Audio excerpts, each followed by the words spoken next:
पाठ पढ़े सो पुत्र हमारा, कथन कथे सो नाती। रहनी रहे सो गुरु हमारा, हम रहनी के साथी। नमस्कार दोस्तों, मैं अविनाश दास रेशनल कबीर यूट्यूब चैनल में आप सबका हार्दिक स्वागत करता हूं। दोस्तों, यदि आप इस चैनल को सब्सक्राइब नहीं किए हैं तो सब्सक्राइब जरूर करें, बेल आइकन को प्रेस करें, ऑल नोटिफिकेशन ऑन रखें ताकि हर नया अपडेट आप तक पहुंच सके। और दोस्तों, मुझे कमेंट जरूर लिखें, लाइक करें। मैंने सदगुरु कबीर साहब की एक साखी आप लोगों के बीच रखी है। संक्षेप में अर्थ कर देता हूं, फिर आज के विषय पर चलते हैं। सदगुरु ने कहा, जो शिक्षा ग्रहण करता है वो हमारा पुत्र है। पुत्र का मतलब यहाँ शिष्य है। कहते हैं ना, बच्चे कहते हैं चाहे वो भले पीएचडी कर रहा हो, लेकिन जब तक जो है अध्ययन कार्य में जुटा रहता है तब तक जो है कॉलेज के बच्चे ऐसे कहते हैं। तो इसी दिल की जो सहजता और सरलता की भाषा है सदगुरु की। कहते हैं जो अध्ययन करता है, पढ़ाई करता है, वो मेरा पुत्र है। पुत्र के समान संसार में सबसे प्यारा पुत्र होता है। दोस्तों, सदगुरु जो है इतना प्यार देने को तैयार है पढ़ने वालों को। कहे जी, पाठ पढ़े सो पुत्र हमारा, और कथन कथे सो नाती। और जो बात करता है, बोलता है खुल करके, वो भी मेरा प्यारा नाती है।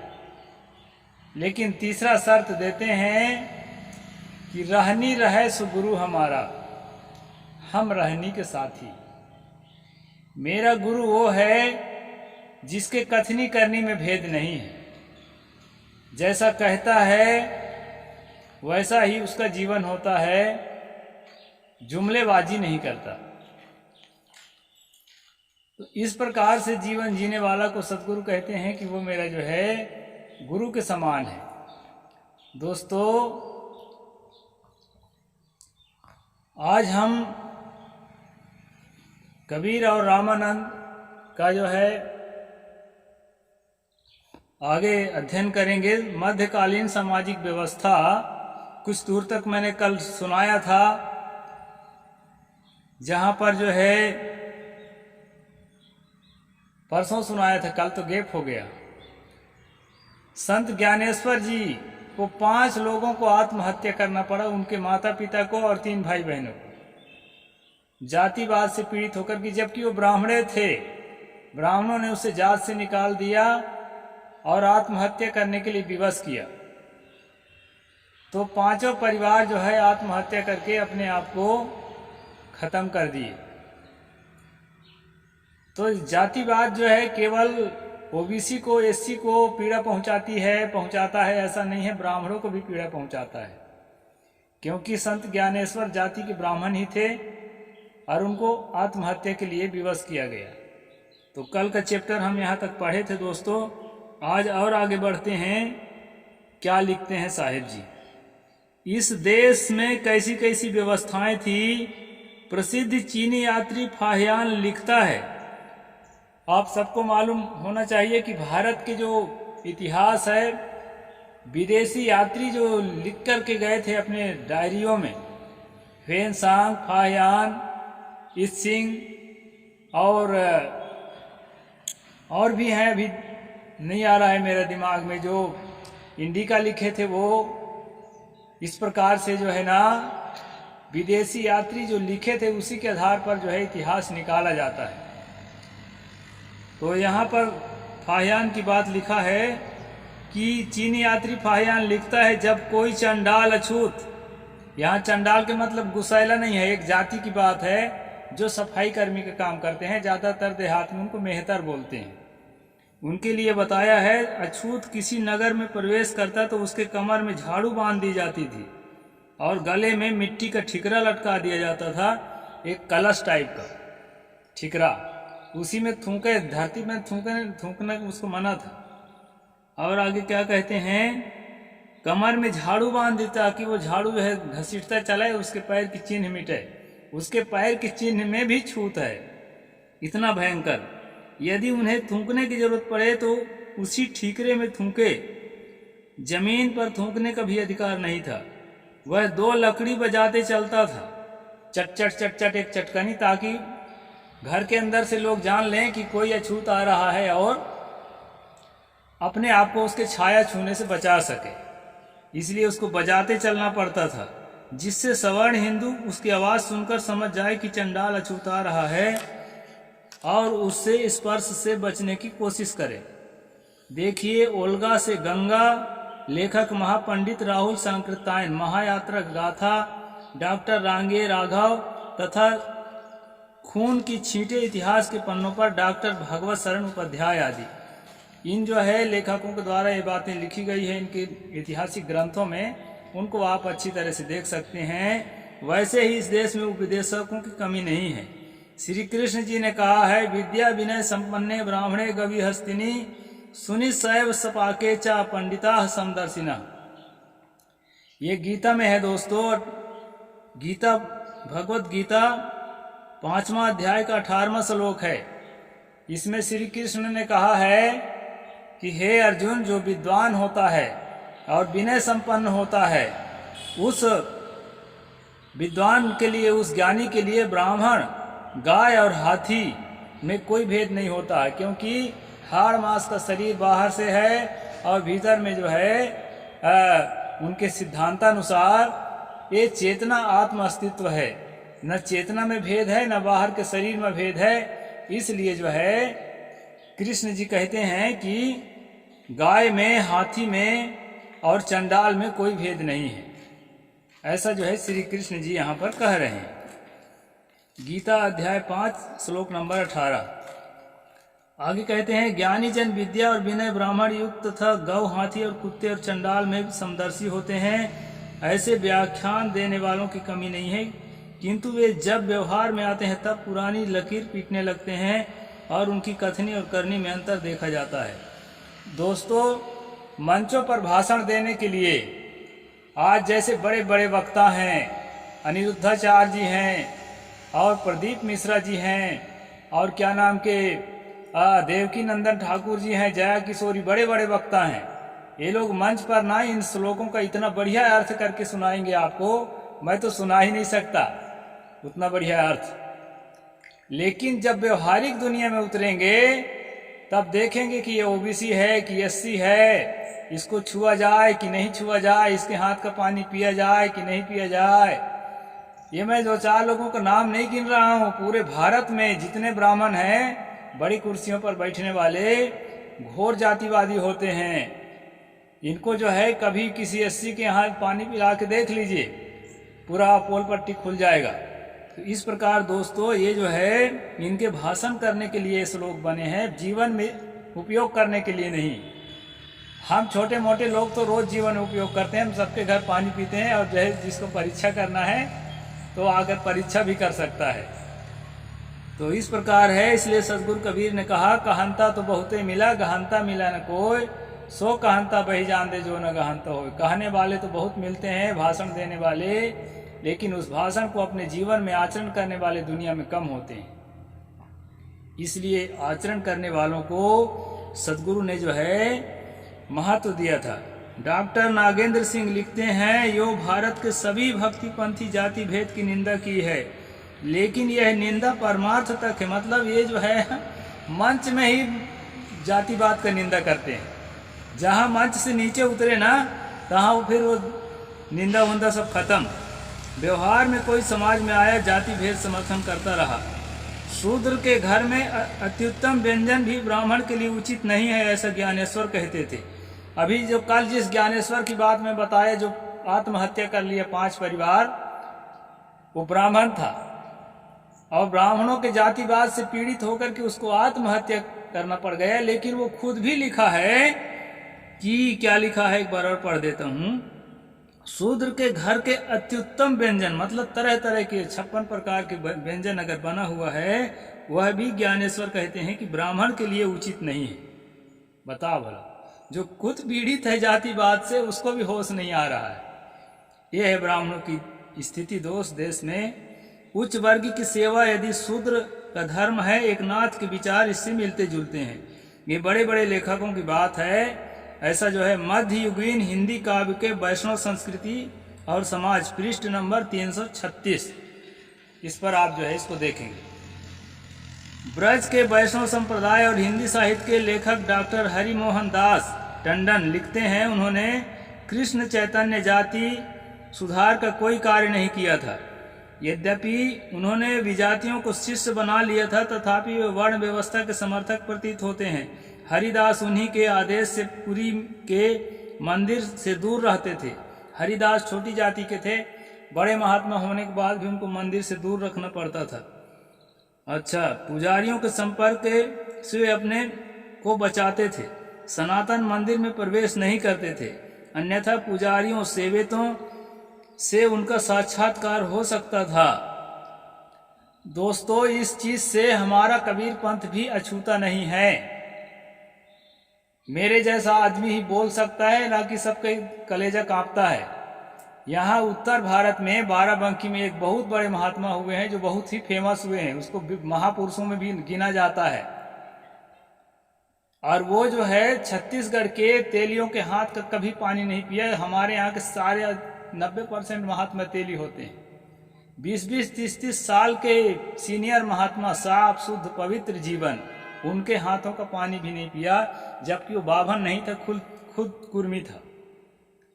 तो इस प्रकार से जो है, इससे कबीर पंथ भी जो है बचा हुआ नहीं है। कबीर पंथ में भी ये दुर्दशा अभी तो कम हुआ है, वो भी डंडा के दर से कम हुआ है कि कहीं पुलिसिया कार्रवाई ना हो जाए, नहीं तो दिलों में अभी भी है। उत्तर भारत में तो है ये है, और छत्तीसगढ़ में तो कबीर पंथ में नहीं है।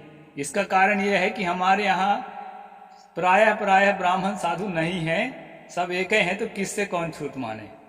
तो इस प्रकार से धार्मिक जगह में जो है अभी भी चल रहा है। इसके बाद जो है यहाँ पर कहा गया है, ब्रज के वैष्णव संप्रदाय और हिंदी साहित्य, पृष्ठ 32।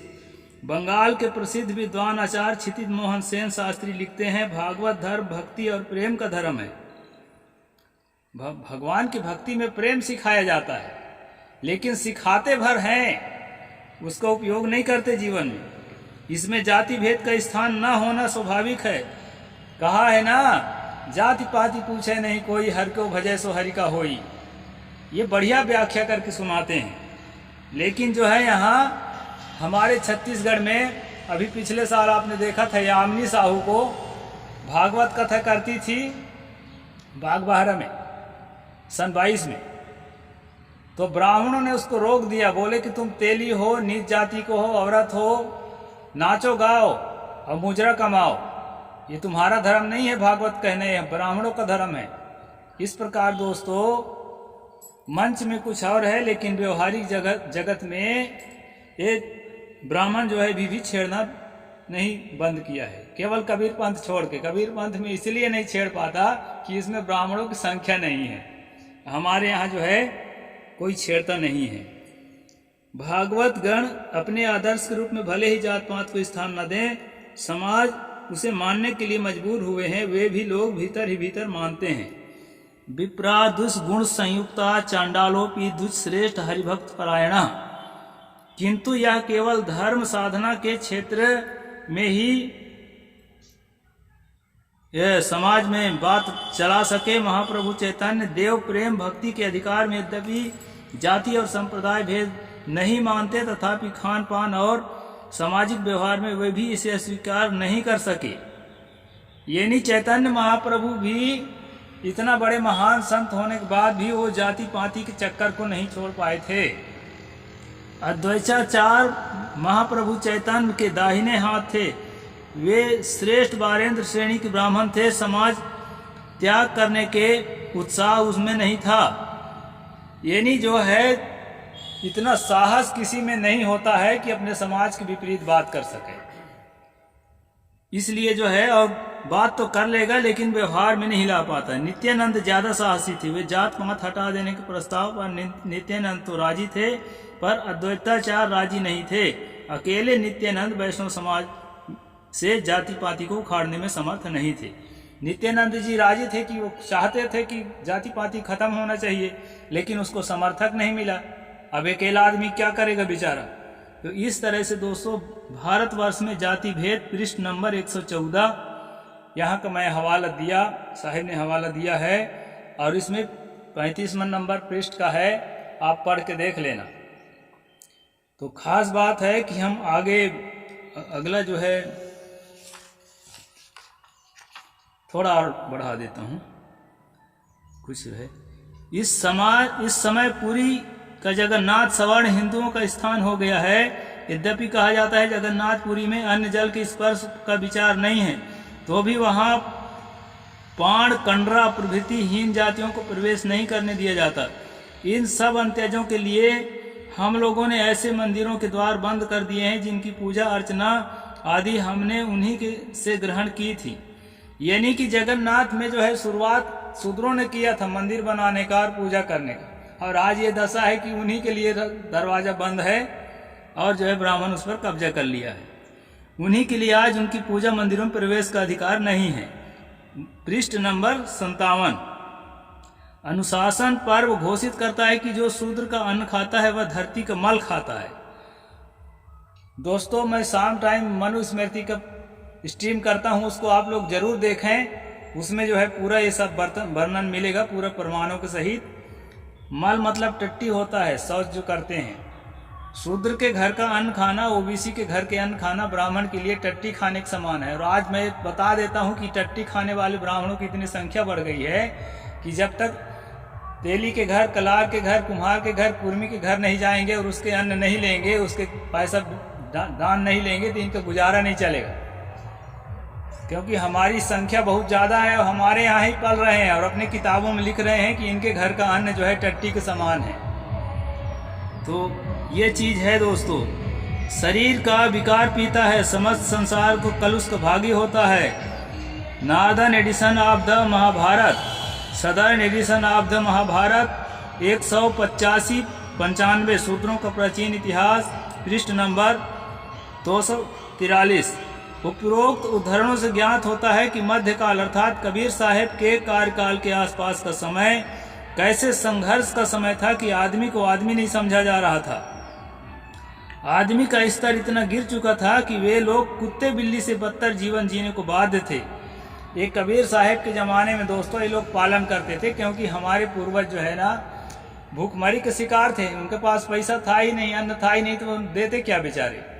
लेकिन अब हम संभल गए हैं तो हमारे घर जो है पालतू कुत्ते की तरह आकर के वही लोग, उन्हीं के खानदान जो है कथा सुनाएंगे, भागवत सुनाएंगे, रामायण सुनाएंगे और क्या क्या सुनाएंगे, हवन करेंगे और गठरी बांध के जाने के लिए बिल्कुल राजी हैं और लिख रहे हैं अपनी किताबों में कि वो टट्टी के समान है। तो इस प्रकार दोस्तों यह किताब मैं पृष्ठ नंबर के सहित आपको दे रहा हूँ। गरीबी, भुखमरी, जमन का शोषण का साम्राज्य था। उपयुक्त बातें कोई कल्पित कहानी नहीं है, किंतु एक ऐतिहासिक सत्य है। इससे साफ पता चलता है कि समसामयिक परिवेश में जातिवादी, वर्णवादी और भेदभावपूर्ण था। ये स्वामी रामानंद के जो परंपरा है उसमें जो बातें चलती थी धड़ल्ले से चलती थी, आज भी चलती है, लेकिन आज दब के चलती है, क्योंकि आज कानून बन गया है। बाबा साहेब अम्बेडकर ने ऐसा कानून बना दिया है कि किसी को हीन दृष्टि से देखा उसको पकड़ करके जो है अंदर कर दिया जाएगा। तो डर के कारण आज थोड़ा सा भेदभाव से ये लोग ठीक ठाक रहते हैं, लेकिन जो है दिल में अभी भी छुपा के रखे हैं, दिल से जो है नीच ही समझते हैं। तो ये जो है आज का चैप्टर जो है 35 पृष्ठ तक पूरा हुआ दोस्तों। और जो है जिनको अच्छा से समझना है तो ये किताब जरूर ले लें, कबीर और रामानंद, ये किताब जो है, और मैं तो पढ़ के सुना ही रहा हूँ। तो ये जो है आप लोग लीजिए और पढ़िए। अब आज का यहीं तक पूरा करता हूँ। साहिब बंदगी, जय जोहार, जय भारत।